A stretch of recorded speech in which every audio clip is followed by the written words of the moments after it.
আপনার যদি দোয়ার সুযোগ না হয়, রমজানের অর্ধেক পার হওয়ার পরেও যদি আল্লাহর কাছে চাওয়ার মতো তৌফিক না হয়, তো নিজেকে নিয়ে আমার যথেষ্ট সুযোগ আছে।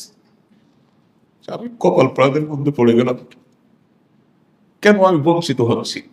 তার মানে আল্লাহ তাআলা আমাকে অপছন্দ করছে। কেন আমি ইবাদত করতে পারছি না? কেন আমার চোখের পানি আসছে? কেন আমার দোয়ার তৌফিক হচ্ছে? কেন আমার তাহাজ্জুদের তৌফিক হচ্ছে? তার মানে কি আমি আল্লাহর কাছে অপ্রিয়? তার মানে আমি আল্লাহর কাছে অপছন্দের পাত্র? তার মানে আল্লাহ আমাকে জাহান্নামের জন্য তৈরি করেছেন?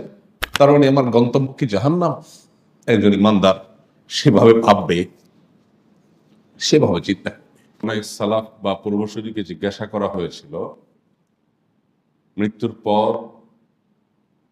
আপনি আল্লাহ সুবহানাহু ওয়া তাআলার কাছে যদি কিছু চাওয়ার সুযোগ পান তাহলে কি চাইবেন?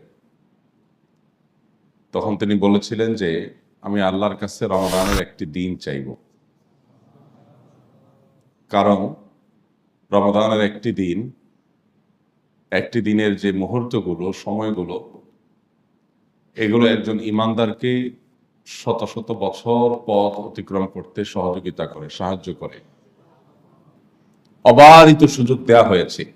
পৃথিবীর কোন ক্ষমতাধর রাষ্ট্রপ্রধান, আল্লাহর গোলাম, দাসানুদাস মাত্র, তারা পর্যন্ত তাদের সাথে কথা বলার সুযোগ দিতে পারতো না। সে ক্ষমতা তাদের ছিল না সবার সাথে কথা বলা।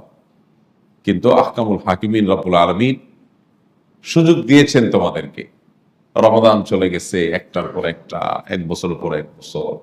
তুমি প্রতিদিন আল্লাহর কাছে 2-4-5 ঘন্টা কথা বলার সুযোগ পেয়েছ।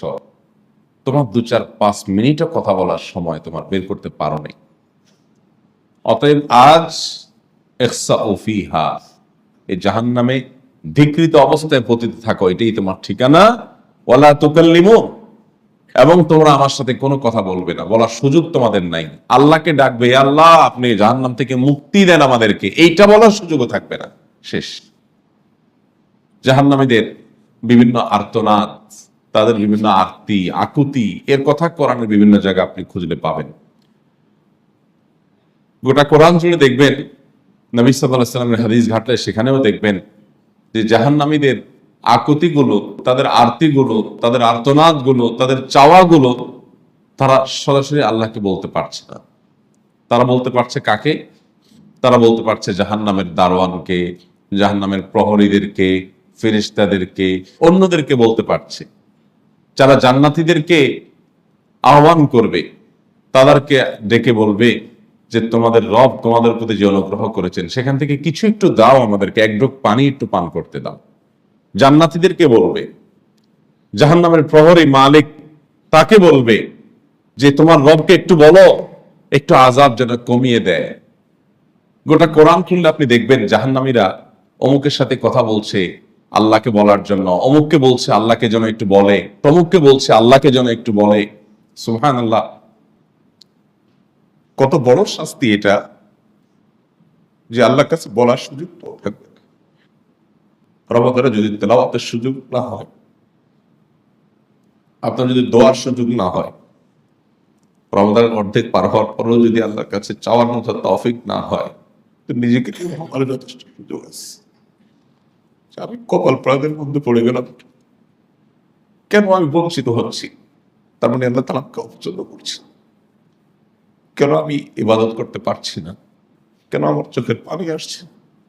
কেন আমার দোয়ার তৌফিক হচ্ছে? কেন আমার তাহাজ্জুদের তৌফিক হচ্ছে? তার মানে কি আমি আল্লাহর কাছে অপ্রিয়? তার মানে আমি আল্লাহর কাছে অপছন্দের পাত্র? তার মানে আল্লাহ আমাকে জাহান্নামের জন্য তৈরি করেছেন? তার মানে আমার গন্তব্য কি জাহান্নাম? একজন ইমানদার সেভাবে ভাববে, সেভাবে চিন্তা। আরেকটি সুযোগ আমাদের হাত ছাড়া হয়ে যাচ্ছে, আমাদের সামনে থেকে চলে যাচ্ছে। দেখতে দেখতে অর্ধেক দিন প্রায় পার হয়ে গেছে। বাকি দিনগুলো প্রতিটা মুহূর্তকে কাজে লাগাবার জন্য আমাদের প্রচেষ্টা থাকা উচিত। কোরআনে আল্লাহ তাআলা আমাদেরকে জানিয়েছেন, দুনিয়াতে যারা আল্লাহকে সেজদা করবে না, কিয়ামতের ময়দানে আল্লাহ রাব্বুল আলামিন মানুষকে সেজদার জন্য ডাকবেন। ইউদআউনা ইলাস সুজুদ, সেজদার দিকে বান্দাদেরকে ডাকা হবে। সেদিন বহু লোক সেজদা করার জন্য চেষ্টা করবে, এটা লুটিয়ে পড়ার জন্য, কিন্তু পারবে না। কেন পারবে না? কারণ দুনিয়াতে তারা সিজদা করেনি। কিয়ামতের ময়দানে সবকিছু প্রত্যক্ষ করার পর, সব গায়েব যেদিন হাজির হয়ে যাবে, সব অপ্রকাশ্য জিনিস যেদিন প্রকাশিত হয়ে যাবে, সেদিন নাস্তিক বলেন, কাফের বলেন, মুশরিক বলেন, বেঈমান বলেন, সন্দেহ পোষণকারী নামধারী মুসলমান বলেন, মুনাফিক বলেন, সবাই সেদিন আল্লাহকে সরাসরি পেয়ে সেজদা লুটিয়ে পড়তে চাইবে। অহম লা ইয়াস্তাতিউন, কিন্তু সেদিন তারা সেজদা করতে পারবে না, কারণ দুনিয়াতে সে করেনি। ঠিক একইভাবে জাহান্নামীরা আল্লাহর কাছে কথা বলতে চাইবে, কিন্তু আল্লাহর কাছে হে আল্লাহ এটা বলার ক্ষমতাও থাকবে না। আল্লাহ তাআলা সেটা তাদের কাছ থেকে কেড়ে নেবেন। ওয়ালা তুকাল্লিমুনি, তোমরা আমার সাথে কোনো কথা বলবে না, কোনো কথার সুযোগ থাকবে না। সালেহাতু সঙ্গে বুদি দিল খারাস, আজ মোদে এক জামানা খাকে বাস।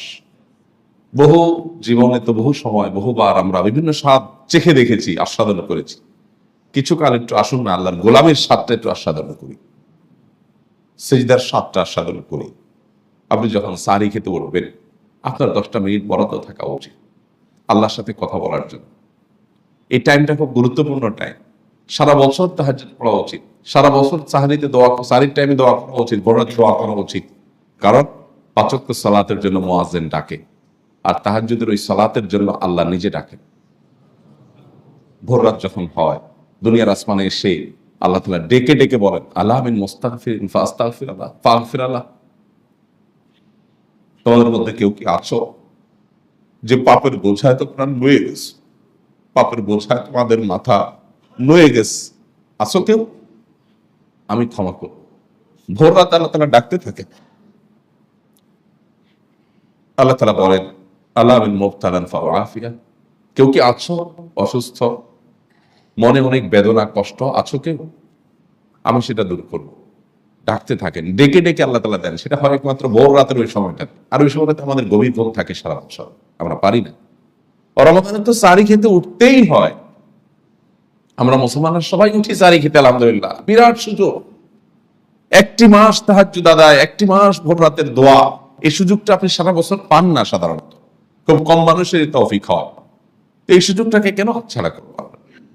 এটা রমাদানের স্পেশাল, রমাদানের বিশেষ সুযোগ এটা, অন্য মাসে আপনি সুযোগ পাবেন না। এই জন্য আল্লাহর সাথে কথা বলা দরকার, জীবন পরিবর্তন করার জন্য সংকল্প করা দরকার, তওবা করার জন্য নিজের এক একটা অপরাধকে, এক একটা গুনাহকে চিহ্নিত করে অপারেশন করার উদ্যোগ নেওয়া দরকার। এই সুযোগটা এই সময় যেটা আছে, বছর ধরে সেটা থাকবে না। আল্লাহ আমাকে আপনাকে এই সুযোগটাকে কাজে লাগাবার তৌফিক দান। শয়তান আমাদেরকে যদি দেখায় যে তুমি অনেক ব্যস্ত, তো বুঝবেন শয়তান আপনাকে রমাদানের বরকত থেকে বঞ্চিত করার মিশনে নেমেছে, এবং এই মিশনে নেমে শয়তান বেশিরভাগ মানুষের ক্ষেত্রে সাকসেস হয়ে যায়।